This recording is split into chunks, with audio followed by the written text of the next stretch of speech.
Olá pessoal, tudo bem com vocês? Bom, em função aí de nós termos cancelado as aulas presenciais dessa semana, né, por motivos de força maior, ou seja, espero que todos aqueles que tenham positivado para a Covid da nossa turma estejam bem. Tá? Então eu estou gravando essa aula como atividade assíncrona, vocês assistam ela depois, a gente tira a dúvida semana que vem e ao final aqui deixo alguns casos clínicos também para vocês, para a gente discutir na próxima aula. Tá? Coloco aqui uma referência que vocês podem fazer uma leitura complementar. São os capítulos de 26 a 30 aí da Lenita Van Macker, Farmacologia Clínica para Dentistas. Muito bem, então primeiramente para se fazer antibiótico terapia há necessidade de um diagnóstico clínico conclusivo que há uma infecção bacteriana e que há evidências de fato que o uso de antibióticos vai trazer melhores benefícios do que simplesmente as medidas primárias, né, que se toma não farmacológicas para reduzir, por exemplo, remover o fator causal, como por exemplo a drenagem, o abscesso, a antisepsia do local, a irrigação, o desbridamento. Então, às vezes isso é o suficiente, na maioria das vezes é o suficiente, né, quando há uma infecção localizada. Mas é claro, se um paciente manifestar sintomas sistêmicos de infecção, disseminação de vários focos de infecção, em geral, os benefícios da antibiótico terapia vão superar as medidas não farmacológicas, que também devem ser tomadas sempre. Né? Para a prescrição, então, do antibiótico, há necessidade de ter uma ideia, né, do agente do micro-organismo causal. Tá? É claro que se pode fazer uma terapia específica no sentido de coletar material, secreções purulentas, por exemplo, né, e encaminhar para um exame de bacterioscopia, exame de cultura e antibiograma, onde se verifica a resistência e sensibilidade para diferentes antibióticos. Você pode ser extremamente assertivo, né, no antibiótico terapia para a infecção diagnosticada. No entanto, operacionalmente isso às vezes não é viável. Né? O paciente está lá com febre, não há possibilidade, tá, de você mandar fazer uma cultura cujos resultados vão vir em 48, 72 horas depois. Né? Então a terapia empírica é mais comumente, né, utilizada, a não ser em alguns casos aqui onde se há indicação, né, de se encaminhar então um antibiograma, né, como por exemplo disseminação do processo em planos faciais profundos. Isso não tira o fato de que muitas vezes a necessidade de iniciar já com uma terapia empírica e depois passar, caso necessário, essa terapia empírica não esteja funcionando adequadamente, passar para a terapia específica a partir dos resultados do antibiograma.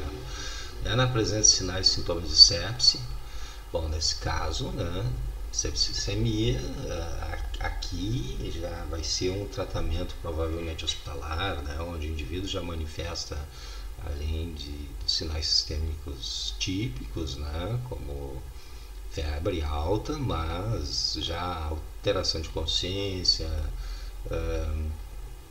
os parâmetros hemodinâmicos alterados, frequência elevada, pressão arterial diminuída. Então, isso aqui é um tratamento de urgência. Em caso de imunodepressão, é possível então você ser mais assertivo encaminhando aí o antibiograma e, né, quando a terapia antibiótica inicial não teve sucesso. Então, para ser mais assertivo, muitas vezes pode então encaminhar um antibiograma para se fazer uma terapia específica. Mas de fato, a avaliação empírica é o que normalmente se faz, né? E nesse sentido você tem que conhecer então a prevalência dos micro-organismos causadores de um dado processo infeccioso em uma certa localização.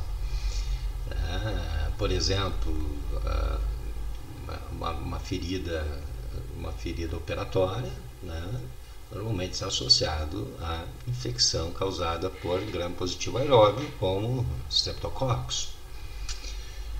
Aí você pode ser mais assertivo, né, na escolha do antibiótico, né? Infecções endodônticas, abscesso periapical, gingivites, normalmente a Coccus e bacilos anaeróbios gram-positivos. Periodontites, pericoronarites, osteomielite, né, gengivite ulcerativa necrosante aguda ou caguna, né, são bacilos anaeróbios gram-negativo. Assim é possível selecionar os melhores antibióticos, né, a partir das evidências de eficácia contra esse provável antibiótico que está na literatura, né? Você pode lançar mão, claro, inclusive os livros textos de farmacologia se baseiam, né, para a indicação desses antibióticos, os resultados de estudos clínicos randomizados, né, a partir aí da avaliação da eficácia farmacológica clínica, mas também é possível, né, você avaliar, por exemplo, a eficácia, resultados de eficácia microbiológica, que são normalmente apresentados na forma de concentração mínima ou concentração inibitória mínima, que é necessária então para causar um bloqueio, uma inibição do crescimento bacteriano em estudos in vitro, né, normalmente dado aí por microgramas por ml. Assim, por exemplo, você pode verificar que, em geral, quanto menor a MIC, mais eficácia microbiológica esse antibiótico tem, sendo assim um antibiótico que terá melhores resultados, tá?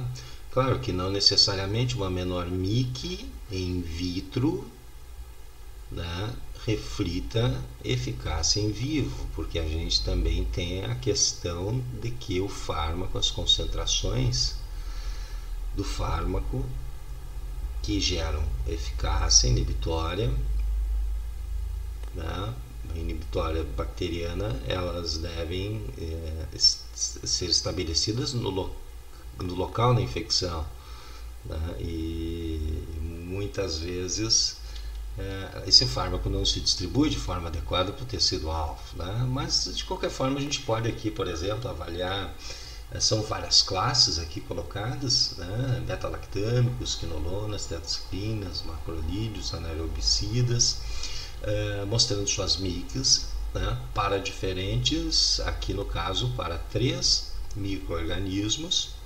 distintos, o gênero Streptococcus, né, que é uma gram-aeróbia gram-positiva, o gênero Actomyces, que é uma anaeróbia gram-positiva, e o gênero Fusobacterium, que é uma anaeróbia gram-negativa. E observem que são gêneros associados, por exemplo, à infecção de ferida operatória, as gram-positivas, aeróbias, a periodontite e gengivites. Nós temos aqui, né, um micro-organismo anaeróbio gram-positivo e o Fusobacterium aqui, um anaeróbio gram-negativo, associado, por exemplo, a abscessos periodontais e guna, né? Então, se você pegar, por exemplo, um beta-lactâmico como a amoxicilina, que é um antibiótico muito usado na clínica odontológica, né, você vai ver que a MIC para gram-positivos aeróbios, 0,25 microgramas por ml, é 4 vezes menor do que a MIC para gram-positivo anaeróbio e é 8 vezes menor para gram-negativo anaeróbio, mostrando então maior eficácia de amoxicilina para micro-organismos aeróbios gram-positivos. Mas isso não quer dizer que, apesar de terem MICs maiores aqui para espécies anaeróbias não possa ser utilizada também para esse fim. Tá? Só está mostrando maior eficácia em nível microbiológico para gram-positivas aeróbias. Se você pegar aqui, por exemplo, um anaerobicida, né, típico, como o metronidazol, a MIC é 1. Se você for para, né, o metronidazol é anaerobicida estrito. Então, se você olhar aqui para uma gram-positiva aeróbia, a MIC do metronidazol é acima de 128, mostrando então uma grande seletividade. E aqui particularmente, né, tendo até baixa seletividade sobre esta espécie aqui, né, que é anaeróbia também, mas gram-positiva. Né? Olha a MIC aqui do metronidazol. Já a clindamicina já tem uma MIC semelhante, tanto para gram-positivo quanto para gram-negativo. Isso não quer dizer também que o metronidazol não pega anaeróbio gram-positivo. Essa espécie, no caso, ela não é sensível. Muitas vezes, então, na maioria das vezes, o metronidazol ele está associado, por exemplo, à amoxicilina, exatamente por ele ter, por parte das infecções que são associadas a anaeróbias, ele não ser um fármaco adequado para alguns micro-organismos que promovem essas infecções. Então, é bastante comum a associação, né, quando se usa metronidazol com, por exemplo, um beta-lactâmico como a amoxicilina, tendo um efeito sinérgico, né, no sentido de ter um resultado positivo para o combate à infecção. Então, aqui só mostrando aqui algumas comparações aí de concentrações inibitórias mínimas, que é um parâmetro interessante aí para se avaliar na escolha de um antibiótico frente a um determinado grupo de micro-organismos passível de ser o agente causador de uma infecção. Bom, esse quadro é muito interessante, que mostra os principais antibióticos aqui utilizados em odontologia, e apesar de nós termos uma diversidade muito grande de classes de antibióticos e representantes, você vê que realmente nós temos aqui um número reduzido de fármacos normalmente usados na prática odontológica, né, onde os beta-lactâmicos, né, por via oral são os mais usados, né? Aqui é citado aqui penicilina V, que é uma penicilina natural, né, por via oral. É uma das penicilinas G, né, uma das benzilpenicilinas, que tem um pouco menor espectro para gram-negativo, principalmente para anaeróbios, que a amoxicilina. A amoxicilina vem sendo a primeira escolha hoje em dia, né?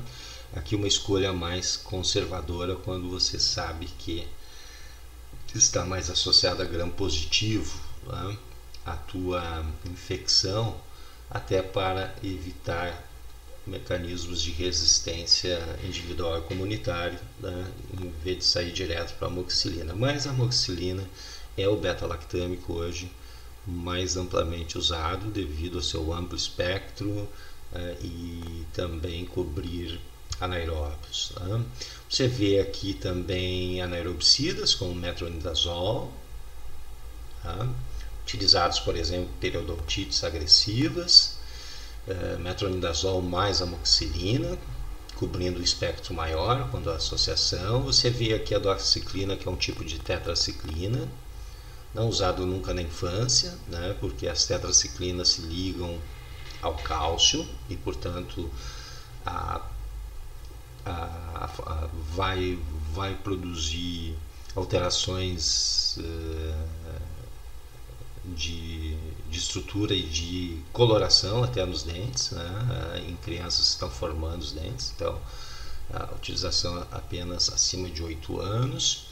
Você vê aqui também alternativas importantes para as penicilinas, por exemplo, no caso de alergias às penicilinas, como Os macrolídeos, aqui a gente inclui azitromicina, a claritromicina, que são os mais usados, e a própria clindamicina, que é um outro anaerobicida, tal como metronidazol. Então, de fato, claro que outros agentes antimicrobianos podem ser utilizados, mas você tem um número relativamente restrito de fármacos aqui usados na odontologia. Então vamos ver alguns deles na aula de hoje. Iniciando então pelos beta-lactâmicos, lembrando que eles têm esse nome por apresentar aqui esse anel, né? Essa lactona em posição beta aqui, o nitrogênio do anel lactona, e esse anel aqui ele pode ser hidrolisado, né, por enzimas produzidas por bactérias que nós chamamos de lactamases, né, ou beta-lactamases. Isso você vai encontrar esse anel beta-lactâmico tanto nas penicilinas quanto nas cefalosporinas, certo? Então, à medida que, só lembrando lá na farmacologia básica, que certamente vocês viram isso, né? À medida que bactérias expressam essa enzima, isso pode então produzir resistência aos antibióticos beta-lactâmicos, uma vez que a ruptura desse anel diminui ou afeta a sua capacidade de produzir efeito, né, o seu mecanismo de ação. Então, os beta-lactâmicos aqui, os diferentes grupos de beta-lactâmicos, as penicilinas, as cefalosporinas. As cefalosporinas normalmente são um pouco mais resistentes às bactérias produtoras de beta-lactamase. Os carbapênicos, né? Então também a maioria são resistentes às beta-lactamases e são de amplo espectro, administrados como o meropenem aí por via parenteral, uso hospitalar, portanto, bem como os monobactâmicos, que são mais seletivos a gram-negativos aeróbios, resistentes também a beta-lactamase e também a administração parenteral. O uso odontológico está basicamente aqui nas penicilinas, sendo cefalosporinas de primeira geração uma alternativa para pacientes que apresentam alergia a penicilinas. Aqui principalmente utilizados na profilaxia pós-cirúrgica quando indicado. Tanto as penicilinas quanto cefalosporinas como alternativa. Muito bem. Lembrando o mecanismo de ação então dos beta-lactâmicos é interferir na formação da parede celular, particularmente aqui está a parede celular, meio intracelular, meio extracelular. Isso é um gram positivo, um gram negativo. Essa camada aqui da parede celular é formada por peptídeo glicano, portanto é aqui que as penicilinas vão interferir a formação desta camada de peptídeo glicano. Observem que as gram-negativas apresentam aqui um invólucro, uma parte externa fosfolipídica, e de fato, para que atuem gram-negativas, as penicilinas têm que conseguir passar por essa barreira. Portanto, as penicilinas mais antigas têm mais seletividade sobre as gram-positivas, afetando mais gram-positivas que as gram-negativas. Então vai produzir o efeito bactericida por interromperem aqui essas enzimas chamadas transcriptidases, que formam aqui, fazem a ligação entre essas moléculas, essas macromoléculas de peptídeo glicano, dando resistência à parede celular, e à medida que isso é interrompido, a lise da célula, a ruptura da célula. Então, de fato, os beta-lactâmicos, como a amoxicilina, são fármacos extremamente úteis no tratamento de infecções em odontologia e apresentam um perfil de segurança bastante bom, o que fazem eles serem a maioria, primeira escolha, particularmente os aminopenicilinas como a amoxicilina, para o tratamento e prevenção de infecções em odontologia. Só para citar aqui algumas características, as benzilpenicilinas são as penicilinas G, né? São produtos naturais purificados a partir de fungo, produtor então dessas penicilinas. São principalmente aqui, atuam sobre gram-positivos, não produtores de beta-lactamase, e alguns gram-negativos, como Neisseria, né, o gênero Neisseria, podendo ser utilizados, portanto, para tratamento de Neisseria meningitidis, né, ou seja, tratamento de meningite meningocócica, gonorreia, né, também atua sobre o preponema, né, treponema pálido, aí é primeira escolha na meningite meningocócica, na sífilis, para o tétano, para a leptospirose. Então, apesar de grande parte das bactérias terem resistência e ter um espectro não amplo, né, essas penicilinas, elas são ainda muito úteis, particularmente as penicilinas parenterais, né, com a penicilina G-benzatina e a cristalina, que é intravenosa, é solúvel, né, elas são ainda muito úteis no tratamento de algumas doenças graves, como essas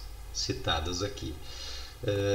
Na odontologia, né, ainda se pode utilizar alguma indicação, né, da fenoximetilpenicilina, penicilina V, que é a única dessas por via oral, mas tem, como falei, um espectro relativamente mais restrito a gram-positivos e alguns gram-negativos e alguns anaeróbios, né? E também ela tem um tempo de vida relativamente pequeno, de forma que deve ser tomado de 6 em 6 horas, o que interfere na adesão medicamentosa também. Portanto, as aminopenicilinas, que são semissintéticas, e particularmente a amoxicilina, por ser a mais estável e com melhor biodisponibilidade oral, né, do que a ampicilina, por exemplo, é, sem dúvida, a mais usada na prática odontológica, né? Então, tem maior atividade que as penicilinas, as benzilpenicilinas para bactérias gram-negativas, incluindo aqui bacilos aeróbios gram-negativos, né? São suscetíveis a beta-lactamases, então quando há resistência associada à beta-lactamase, é importante quando você verifica, né, que apesar do espectro que ela atua sobre o micro-organismo, né, que você está associado à infecção na qual você está prescrevendo uma aminopenicilina, né? Apesar disso, não há regressão da infecção, os sintomas se mantêm. Você pode então já perceber que provavelmente há aí cepas, né, resistentes, produtoras de beta-lactamase, então resistentes a essas penicilinas, e nesse sentido é bastante interessante então a implementação, né, de uma terapia mantendo a aminopenicilina, mas associando aí inibidores da beta-lactamase, como o próprio ácido clavulânico, que normalmente é associado à amoxicilina, né? Sulbactam normalmente associado à ampicilina e tazobactam normalmente associado à piperacilina. Então, a associação de amoxicilina mais ácido clavulânico vai ser útil para cepas resistentes, então, por serem produtoras de beta-lactamase. Também aqui citado, né, penicilinas resistentes à beta-lactamase, então o uso parenteral, a oxicilina é talvez a mais usada, né, a meticilina, a oxicilina, com vantagem de serem resistentes à beta-lactamases, mas não são resistentes a cepas, algumas cepas de estafilococos que ainda mantêm resistência às penicilinas, não pelo mecanismo de produção de beta-lactamase, mas por outros mecanismos, né, associados à alteração do receptor lá de interação da penicilina com a parede celular. Então elas são chamadas, né, de essas cepas resistentes a essa classe aqui, são chamadas de estafilococos resistentes à meticilina. Isso aqui eu uso hospitalar, portanto. Então aqui está o principal representante das penicilinas utilizado na clínica odontológica, sem dúvida, a amoxicilina. Então, como foi falado, a amoxicilina é a penicilina ácido resistente, né? Ou seja, é bem estável ao pH gástrico ao passar pelo estômago, né? Então, o que as penicilinas G não são. De escolha, né? Por apresentar um espectro de ação mais amplo, abrangendo tanto bacilos gram-negativos, aeróbios, né?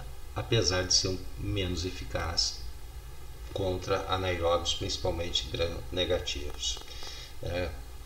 Ela vai ser útil então para tratamento de infecções associadas a cocos e bacilos gram-positivos, anaeróbios, associados então a infecções endodônticas, abscessos periapicais e periodontais. Né?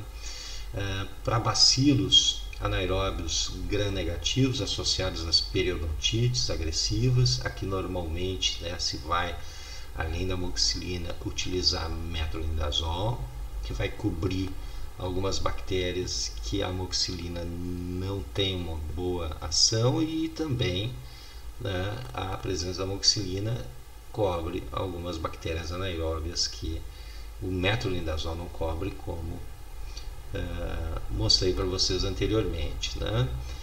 Então, além de periodontites agressivas, refratárias, também pericoronarites e até osteomielite, a indicação então do uso de penicilinas. E também é o carro-chefe, é a primeira escolha para a profilaxia da endocardite bacteriana, né, causada por Streptococcus viridans, e também, quando indicado, na profilaxia pós-operatória, né, uma vez que normalmente as feridas pós-operatórias podem ser entrada para infecções estreptocóccicas, e os beta-lactâmicos são excelentes agentes contra gram-positivos aeróbios, como essas, né, micro-organismos que estão associados tanto a endocardite quanto a infecções pós-operatórias.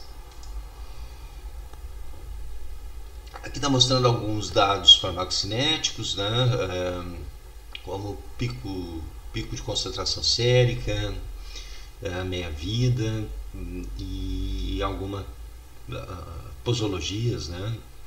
Então, chamei a atenção aqui da amoxicilina, tá? A dose normalmente de 500 mg a cada 8 horas via oral, tá? Pode ser elevada à medida que há necessidade, mas normalmente 500 mg 3 vezes ao dia durante 7 a 10 dias.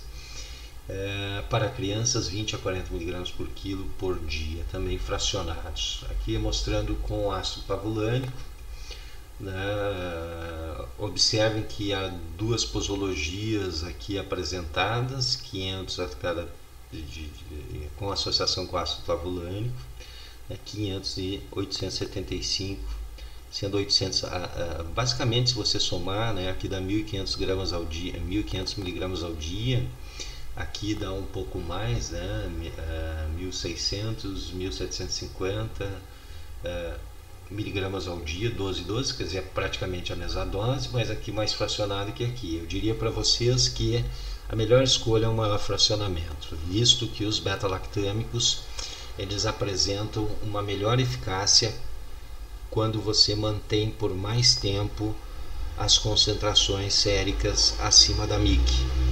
Então, à medida que você fraciona mais vezes, você tem maior tempo de concentrações séricas acima da concentração mínima, inibitória mínima, né? Isso é uma característica dos beta-lactâmicos, porque abaixo da MIC eles tendem a perder o efeito, enquanto que alguns outros antibióticos, como aminoglicosídeos, fluorquinolonas, eles conseguem manter o efeito mesmo depois das concentrações terem baixado além, né, da MIC, tendo o que a gente chama de efeito pós-antibiótico, e nesse sentido permite um fracionamento menor, né? Ou seja, intervalos de tempos menores com doses maiores. De fato, esses outros antibióticos, como as fluoroquinolonas e aminoglicosídeos, eles têm melhor relação não com o tempo que ficam acima da MIC, mas com as concentrações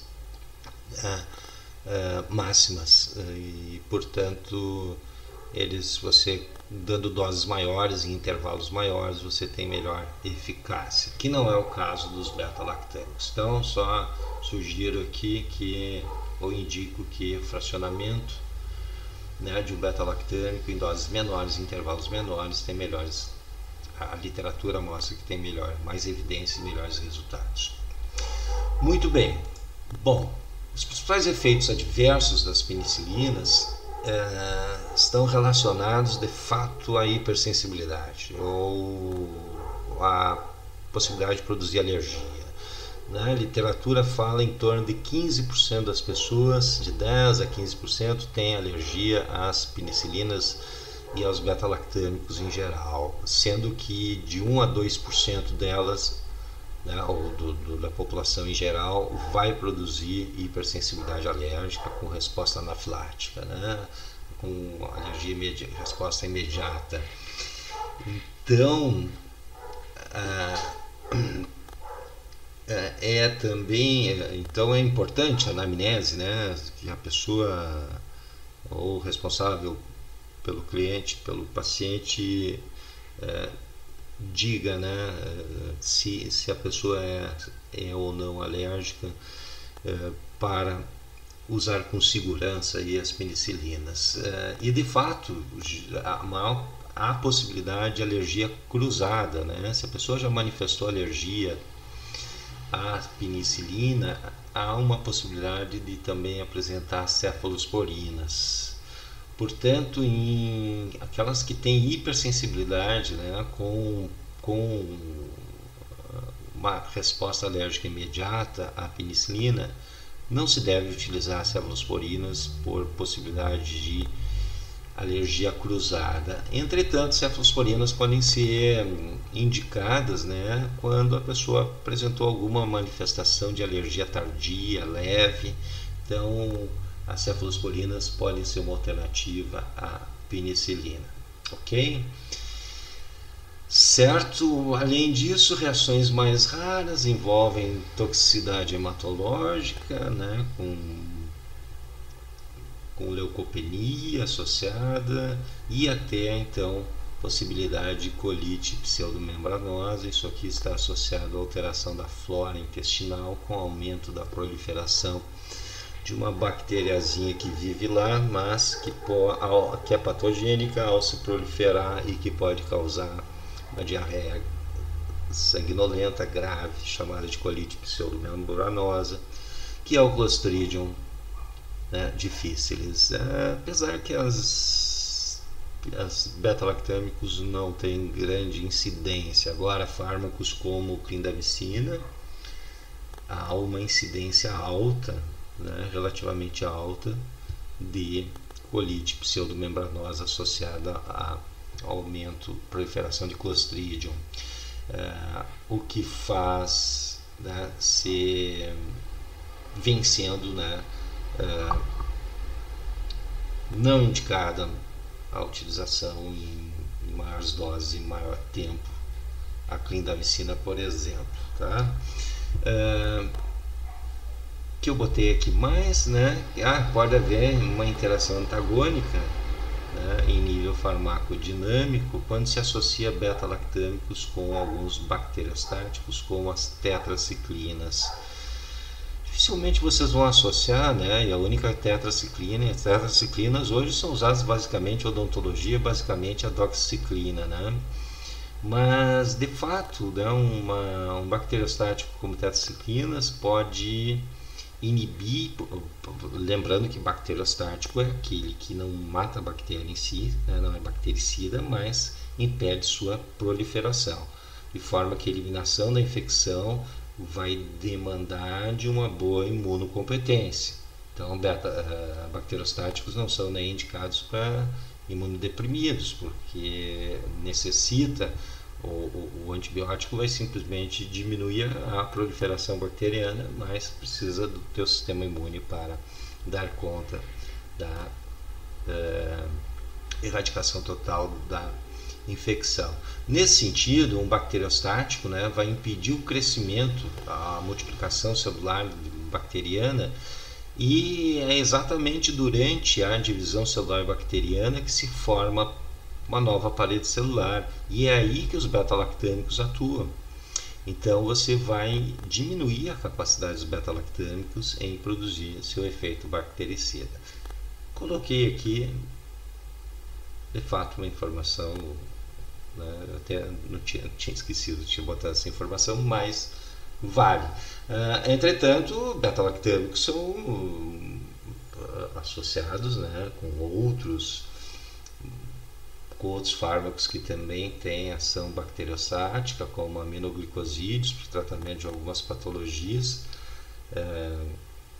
infecciosas, né, não odontológicas, e tem bons resultados, tem resultado aditivo nesse sentido. Muito bem. Bom, em relação às cefalosporinas, elas são mais estáveis, a grande parte das beta-lactamases, que as penicilinas, né?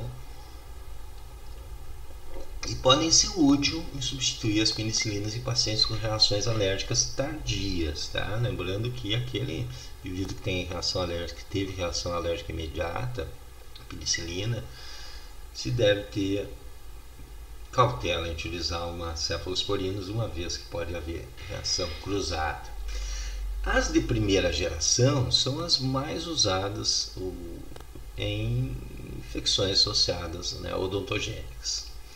Sendo a cefalexina de primeira geração a mais indicada, porque ela, né, a cefalexina tem uma administração oral, enquanto que as outras são parenterais.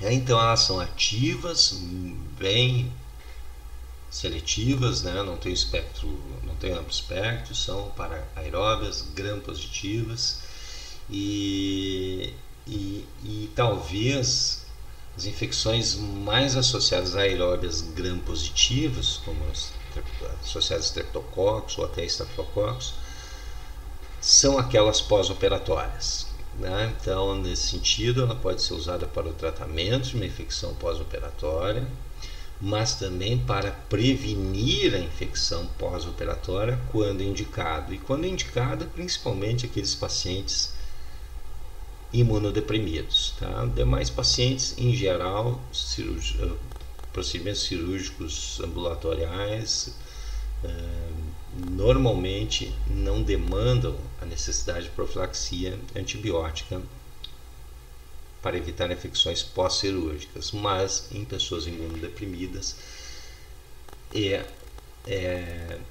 há essa indicação, né? Então, tanto que mostra aqui, ó, dose única, 2 gramas em adulto, VO, dose única, né? 2 horas antes do procedimento, né? Aqui mostra a dose para criança, e doses quando você realmente tem uma infecção estabelecida e precisa tratar, né? São de 6 em 6 horas a cefalexina.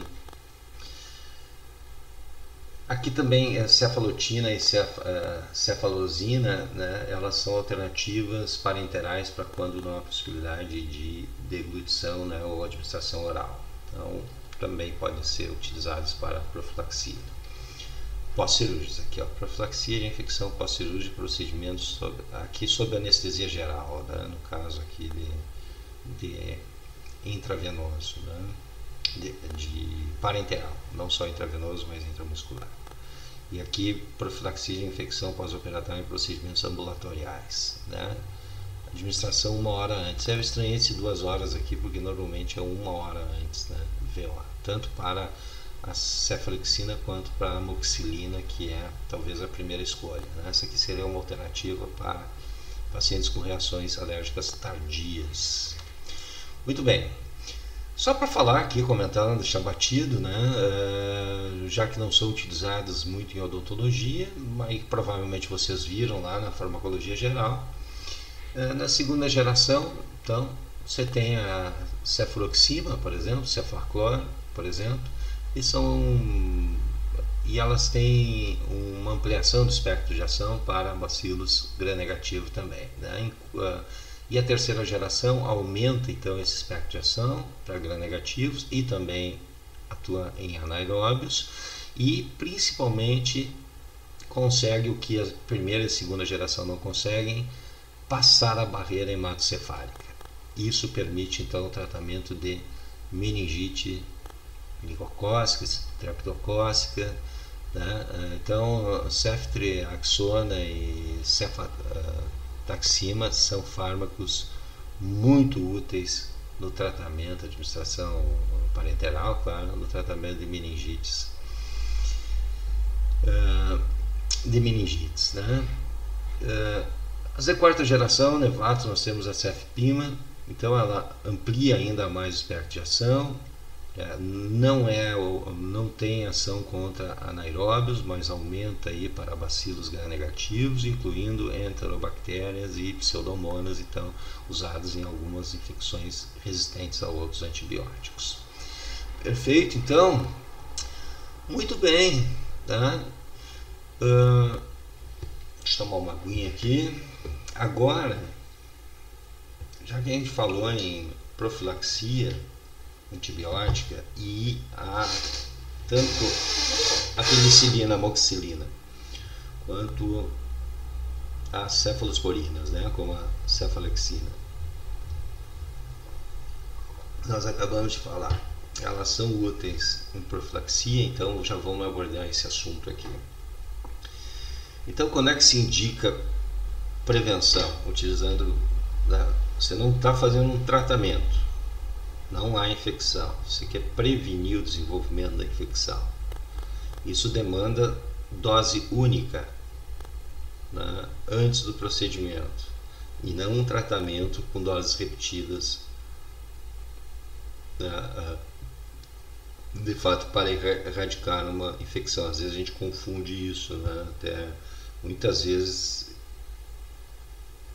se observa os profissionais fazendo uma terapia medicamentosa com antibiótico durante alguns dias, com doses repetidas, para prevenir uma infecção não estabelecida.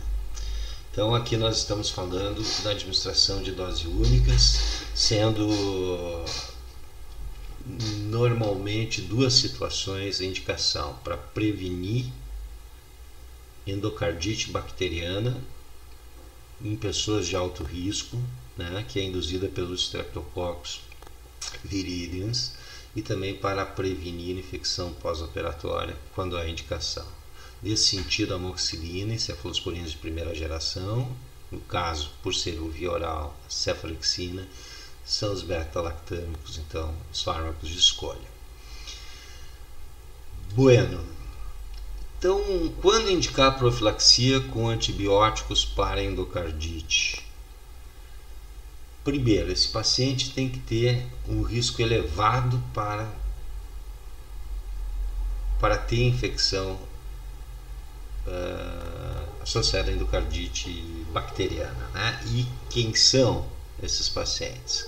São aqueles que são portadores de prótese valvares. Lembrando que a endocardite normalmente inicia nas paredes. Bom, a endocardite, o endocárdio é a parede interna do coração, né, das câmaras cardíacas, átrios e ventrículos, e nas válvulas normalmente se iniciam populações de Streptococcus, particularmente em próteses, né? Então, portadores de próteses valvares apresentam alto risco, e quando fizerem alguns procedimentos que há manipulação da gengiva ou região periapical, com perfuração da mucosa, né? Então esse tipo de tratamento que envolve sangramento, há necessidade de fazer a profilaxia. Paciente que tem um histórico de endocardite bacteriana, portadores de cardiopatia congênita, são aquelas crianças normalmente que fizeram alguns tipos de cirurgia reparadora de alguns tipos de cardiopatias congênitas. Interessante depois você buscar quais são essas cardiopatias, mas grande parte delas estão associadas então à necessidade, ao alto risco e necessidade de profilaxia. Pacientes que desenvolvem valvopatias após um transplante cardíaco. Então, aqui são situações de alto risco, onde há recomendação e indicação para se fazer profilaxia para endocardite, certo? E se fala também quais são os procedimentos, daí, os procedimentos dentários é que nos interessam. Onde houver sangramento, aqui manipulação da gengiva, região periopical, né, com perfuração, há necessidade de fazer se tiver aqui, né, enquadrado em alto risco. Mas também procedimentos de vias respiratórias, já com incisão ou biópsia da mucosa, tonsilectomia, né, retirada das amígdalas, da adenoide. Então isso aqui é a necessidade. Procedimentos invasivos de pele infectada, o músculo esquelético infectado, são outros procedimentos que se há necessidade então de profilaxia. Bueno, quais são as indicações? Então, primeira escolha, amoxicilina via oral, 2 gramas, e aqui a dose para criança, 50 mg por quilo, 1 hora antes do procedimento. Se a pessoa não estiver hospitalizada e não puder administrar por via oral, então ampicilina, mesma classe da amoxicilina, ou cefalozina, cefalosporina de primeira geração, né? 2 a 1 grama 30 minutos antes do procedimento. Aqui estamos falando em administração parenteral. Se o paciente é alérgico às penicilinas, por via oral você tem a possibilidade de cefalexina, né, cefalosporinas de primeira geração, mas ainda a possibilidade, né, caso haja alguma suspeita de alergia cruzada, você tem a possibilidade de macrolídeos. E os 2 macrolídeos indicados aqui está a claritromicina e azitromicina, nas doses de 500 mg, né, sendo a cefaloxina 2 gramas. Isso 1 hora antes do procedimento. Alérgicos à penicilina, que não podem ir por via oral, então você tem a cefalozina, cefalosporinas de primeira geração ou ceftriaxona de terceira geração, né, por administração parenteral, 30 minutos antes do procedimento. Perfeito, então. Muito bem. A outra indicação é a quimioprofilaxia pós-operatória. Então, a profilaxia com antibióticos para evitar infecções após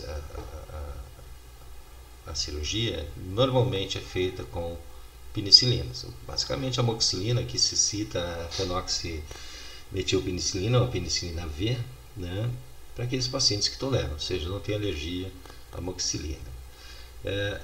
Mas no entanto, né, você pode usar cefalosporinas de primeira geração, né, que devem ser reservadas então a situações de resposta alérgica tardia à amoxicilina, por exemplo. Aqui está dizendo que a melhor escolha é a cefalozina, só que ela não é por via oral, né? Ela é mais eficaz, mas a alternativa via oral é a cefalexina. E para pacientes que têm hipersensibilidade a beta-lactâmicos, né, e daí você vai evitar também as cefalosporinas de primeira geração, você pode dar como alternativa a clindamicina ou macrolídeos. Né? Por que não foi citado aqui a clindamicina, né, na endocardite bacteriana?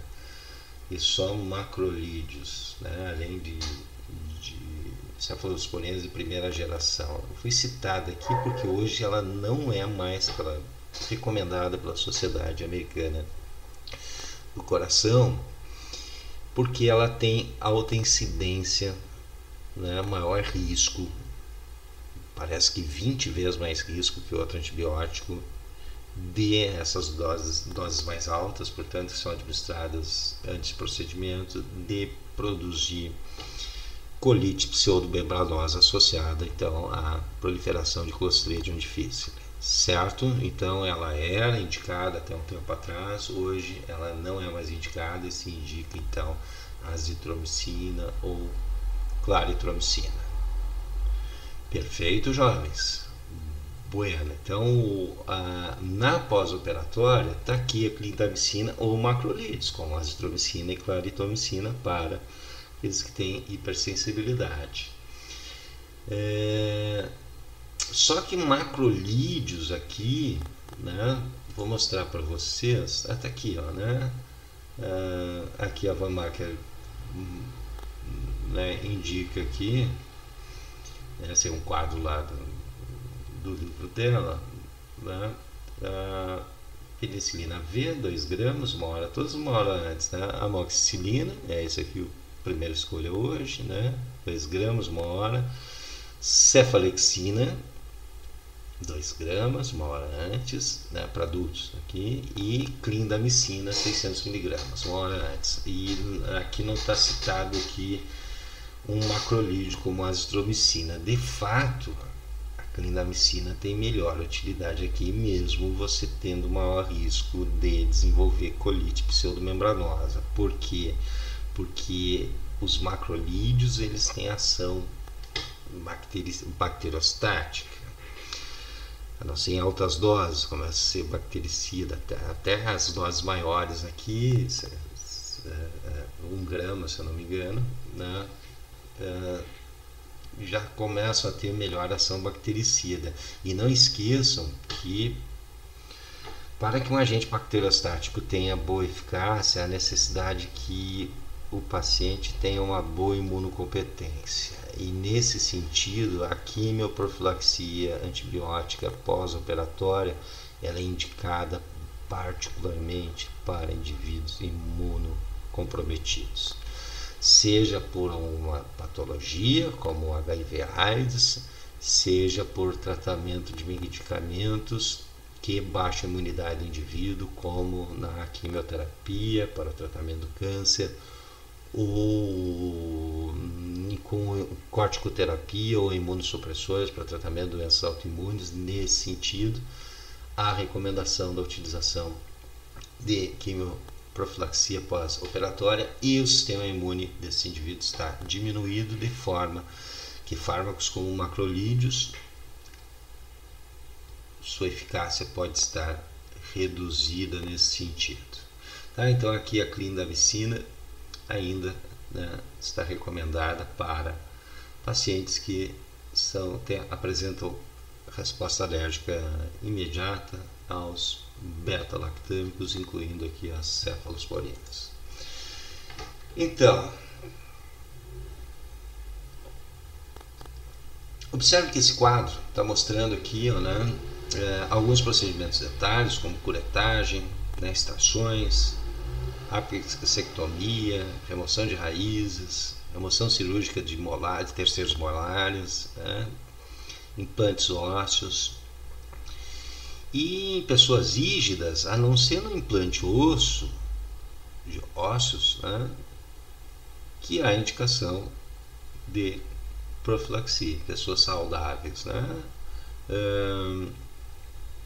Inclusive terceiros molares que normalmente a gente vê o pessoal fazendo profilaxia, usualmente não, né? Se não tiver uma comorbidade como diabetes, insuficiência renal, alguma coisa, usualmente não. Claro, se a pessoa estiver em boas condições imunocompetente. Agora, em imunodeprimidos, em qualquer tipo de, pelo menos as apresentadas aqui, de procedimento, há necessidade de fazer a quimioprofilaxia pós-operatória. Aqui está colocada a profilaxia antimicrobiana em cirurgia oral ou bucomaxilofacial. O objetivo é prevenir a infecção da ferida operatória, levando em conta as características do procedimento e estado geral do paciente. Em procedimentos corriqueiros, permanece, né, necessidade de quimioprofilaxia bastante controversa. Então há uma nítida indicação, recomendação para pacientes imunodeprimidos. Beleza? Muito bem. Os macrolídeos, então, eles que apresentam aqui essa estrutura, por isso macrolídeos, né, um grande anel aqui com vários carbonos e alguns radicais, né, osídicos aqui.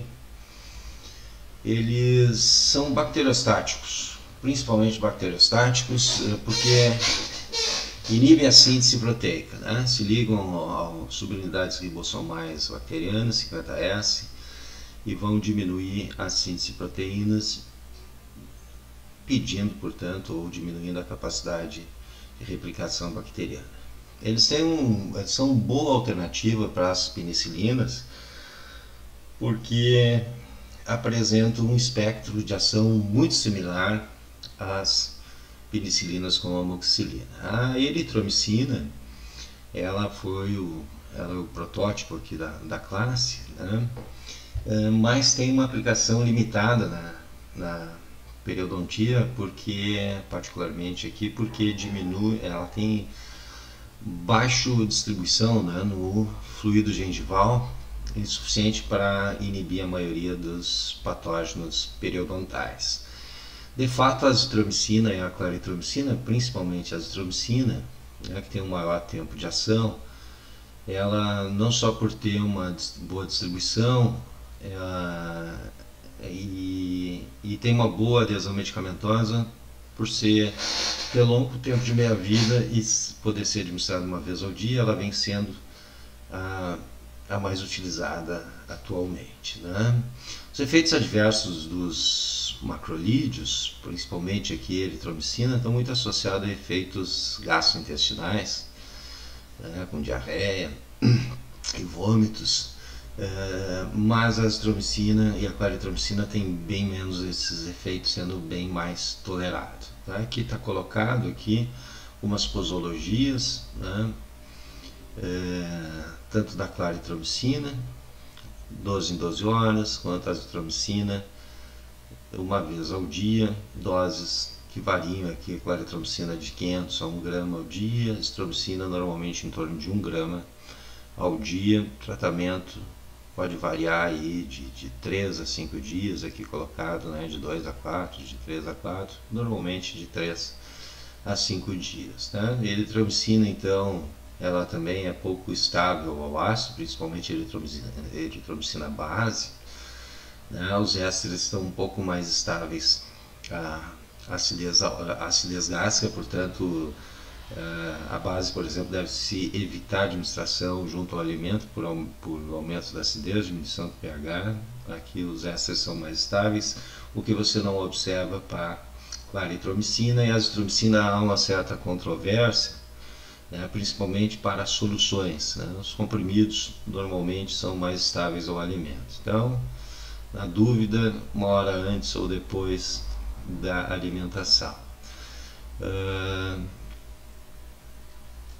Aqui, então, recomendado para o tratamento de infecções leves a moderadas em pacientes imunocompetentes alérgicos às penicilinas. Essa talvez uma das principais indicações aqui. Claritromicina e azitromicina são antibióticos de escolha, né, para abscesso periapical agudo, e associa-se, portanto, a menores efeitos adversos que a eritromicina.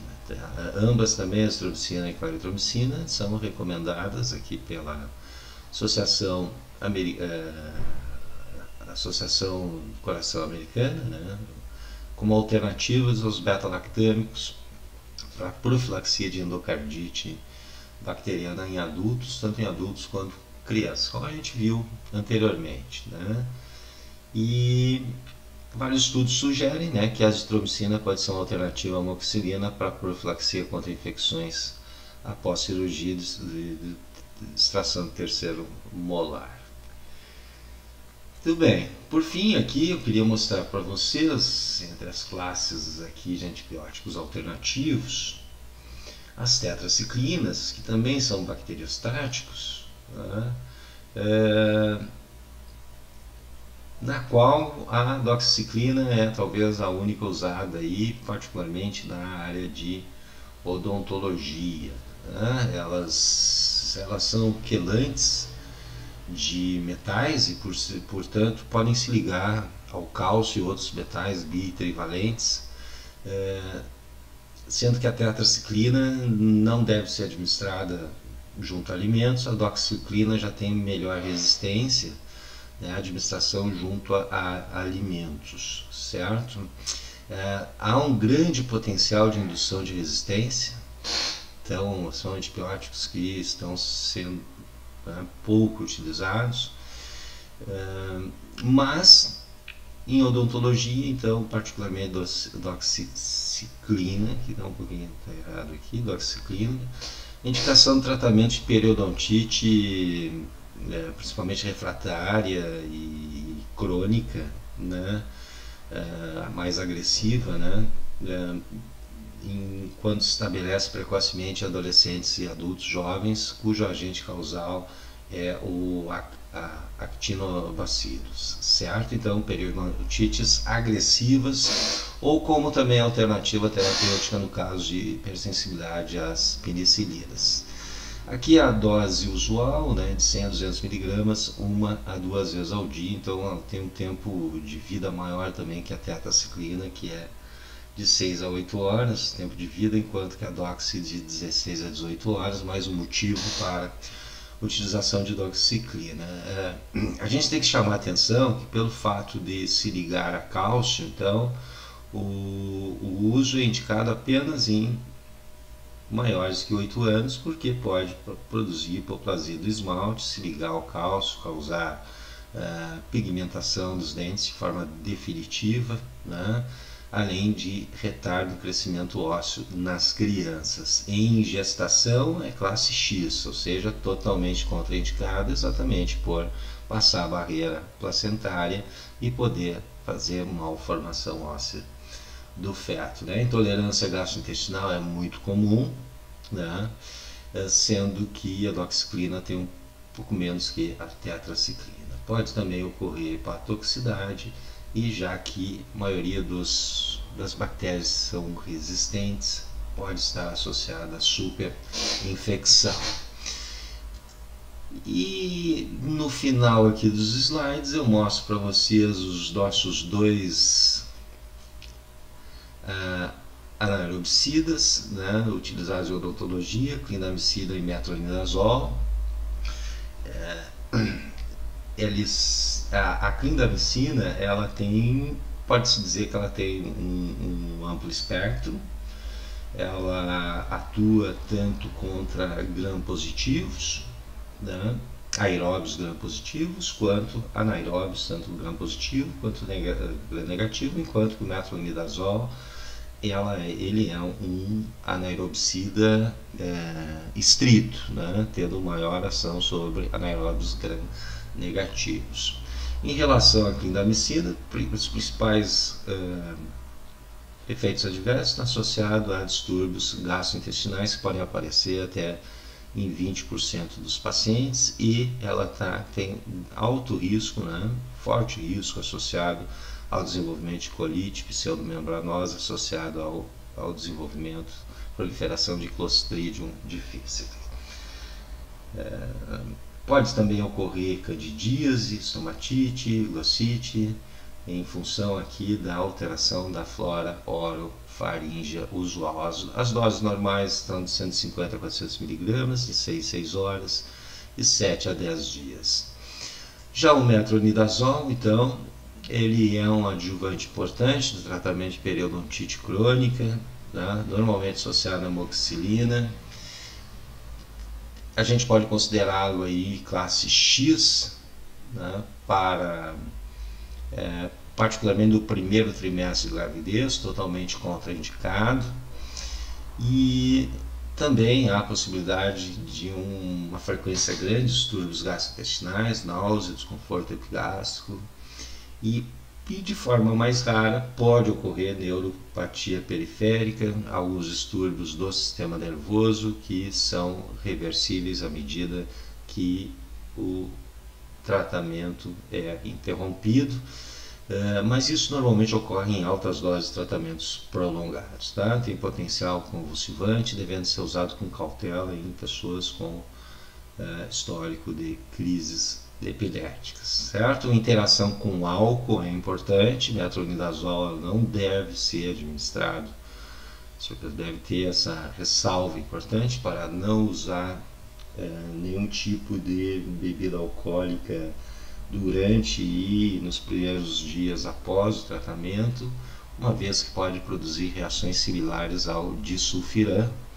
Lembrando que o disulfiram, tal como o metronidazol, é capaz de bloquear uma das desidrogenases alcoólicas. Você tem lá metabolismo do álcool em acetaldeído e ácido acético. Essa segunda enzima que transforma acetaldeído em ácido acético é bloqueada, e daí você tem acúmulo de ácido acético que pode fazer, de ácido acético não, de acetaldeído, que pode produzir uma série de efeitos extremamente desconfortáveis, incluindo forte cefaleia, vasodilatação, entre outros efeitos, vermelhidão, entre outros efeitos chamados então de reações similares ao disulfiram. Aqui alguns usos associados aqui ao metronidazol,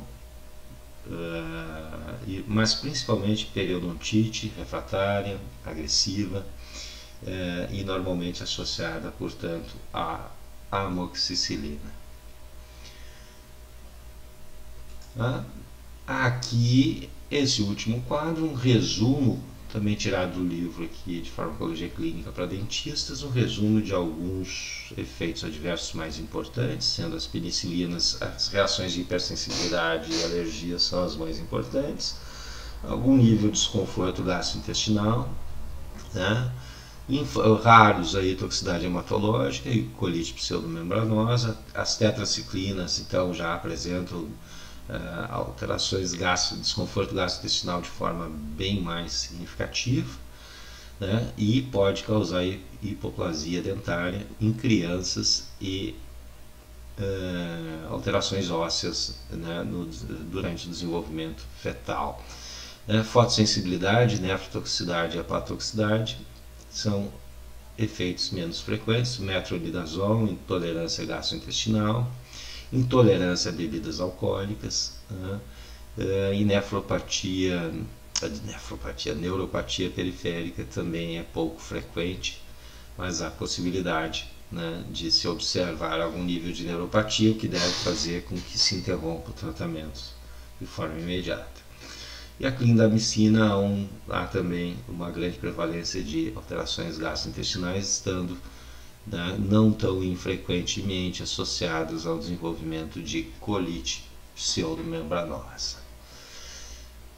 Certo, pessoal? Então era isso por hoje, Aqui eu vou botar também um arquivo com esses separado lá para vocês, com esses casos clínicos, associados aqui ao uso de antibióticos na odontologia. Então tem, acho que aqui está com as respostas, Tem uns 3 casos clínicos aqui que eu deixo para vocês, e daí na próxima aula nós discutimos, tiramos dúvidas e complementamos alguma questão que não foi abordada. Tá legal? Espero que todos estejam bem, que aqueles que infelizmente deram positivo para a Covid, que estejam bem, se manifestou algum sintoma, se estão sintomáticos, desejo rápida recuperação, e na próxima quinta e sexta-feira conversamos pessoalmente, certo? Um grande abraço, até a próxima.